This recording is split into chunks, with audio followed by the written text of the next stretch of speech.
Boa noite, meus amigos, tudo bem? Me chamo Aldair Ferreira.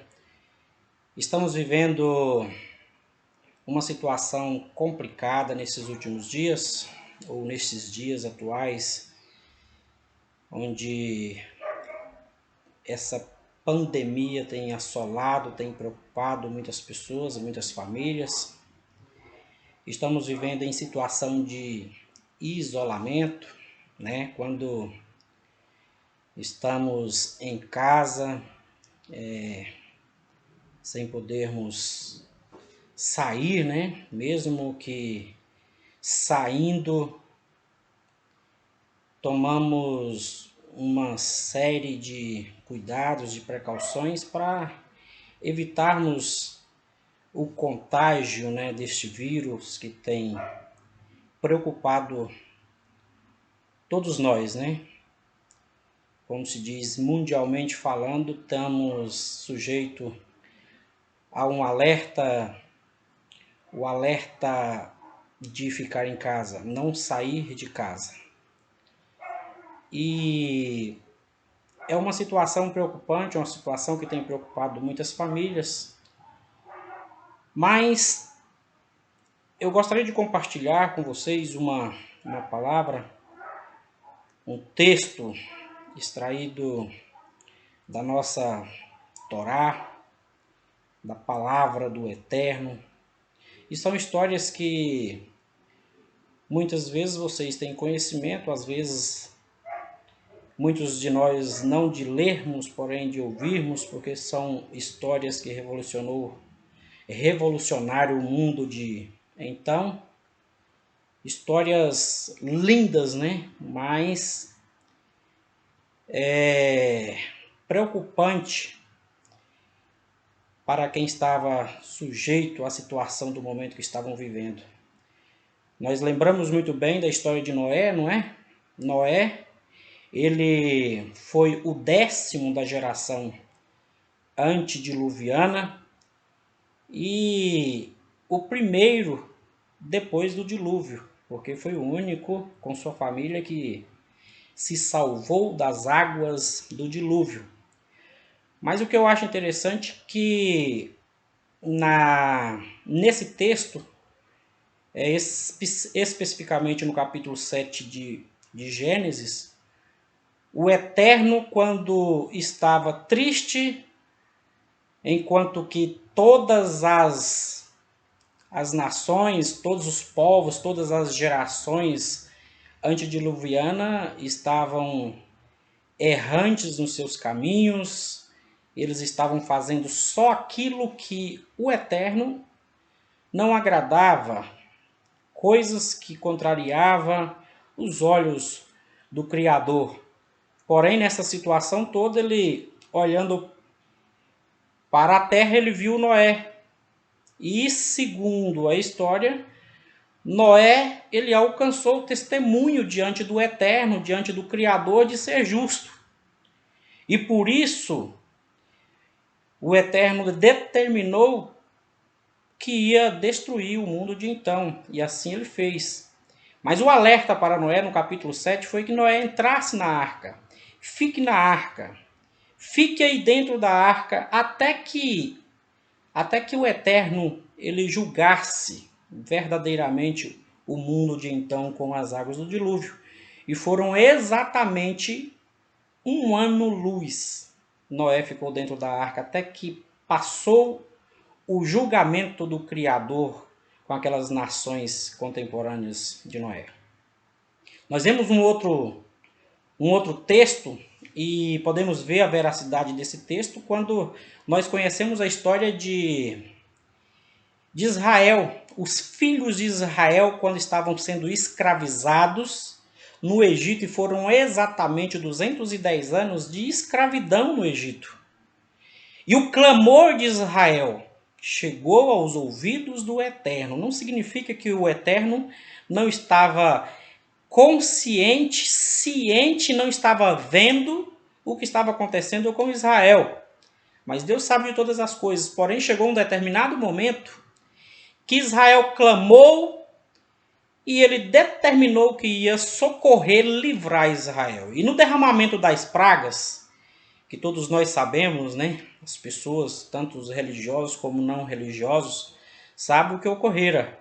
E na 10ª praga, que foi a morte dos primogênitos, o Eterno determinou que Israel ficasse em casa, todas as famílias hebreias ficassem em casa, dentro de casa, até que o anjo destruidor passasse e fizesse o julgamento, né? O julgamento que foi determinado pelo Eterno sobre as casas, sobre as famílias dos egípcios, que coincidiu que foi determinado com a morte dos primogênitos. De forma que Israel passou por isso aí, né? E nada aconteceu com nenhuma das famílias dos filhos de Israel quando estavam em casa, e o destruidor passando saltava aquelas casas nas quais tinha o sinal, que era o sangue do cordeiro, né? Aspergido nos umbrais daquelas portas. Nós vemos um outro texto mais à frente, que é um texto também talvez menos conhecido, mas também é conhecido.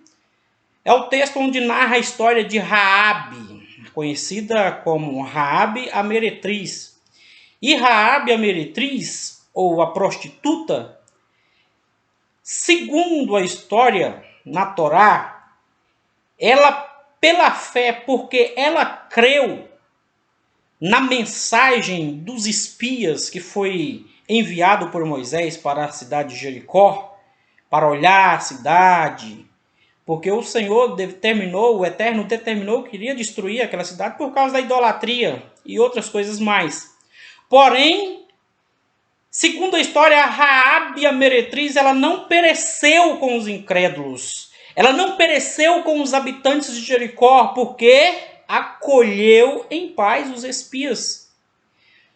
Mas obedeceu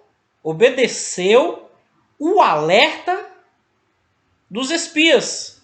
Quando diz para ela, olha, vai acontecer a destruição de Jericó, porém, se você ficar, guardar em casa, você e sua família, nada vai acontecer com você. Jamais a destruição chegará a esta casa. Então, fique em casa. E assim, Raabe, a meretriz, ela creu na palavra, no alerta, e ficou em casa. O que nós podemos obter ou digerir dessas histórias, meus queridos amigos, é que, diante da situação que nós estamos vivendo no planeta, nós possamos acreditar, confiar inteiramente no Criador. E nós temos como base alguns salmos que levanta, que nos anima, que nos dá força, e que uma vez recitado com fé, diariamente, ou principalmente em situações de perigo, como a situação que nós estamos vivendo, que nós estamos passando, é que nós podemos alcançar o livramento, porque uma vez recitando estes salmos, como o Salmo 91, que segundo uma nota do Talmud diz que esse salmo, ele recebeu o nome de Salmo dos Flagelos, e muitos de nós conhecemos de qual é salteado esse salmo, mas eu te convido a conhecer o Criador, conhecer o onipotente deste salmo, e você possa confiar nele, descansando debaixo das suas asas, debaixo da sua sombra. Este salmo é o salmo que deve ser recitado nestes momentos que nós estamos vivendo. Momentos de perigo, momentos onde todas as famílias estão ansiosas, estão preocupadas. Confie no Eterno, descansa debaixo das sombras do Onipotente. O Salmo 3, verso 6, é um salmo que Davi, ele estava em tempo de ser destronado pelo seu filho Absalão. E naquele momento, quando mesmo em situação de desespero, ele confiava no Eterno, ele confiou no Eterno quando proferiu essas palavras: em paz me deitei, eu me deitei e dormi e acordei, porque o Eterno me sustentou. Tem um outro verso, tem um outro texto que o próprio mesmo salmista ele recita dizendo o seguinte: Eu me deitei, dormi, acordei porque o Senhor me sustentou. E outro texto ele diz assim: em paz me deitarei e em paz dormirei, porque só tu, ó Eterno, me fazes habitar em segurança. Então, meus queridos amigos, nesta hora, nesta situação, desta pandemia que tem assolado e preocupado todos nós, vamos confiar mais no Eterno. Beleza? Muito obrigado. E se você gostou desse vídeo, dê o seu joinha para que possamos mandar mais vídeos como este. Obrigado, boa noite.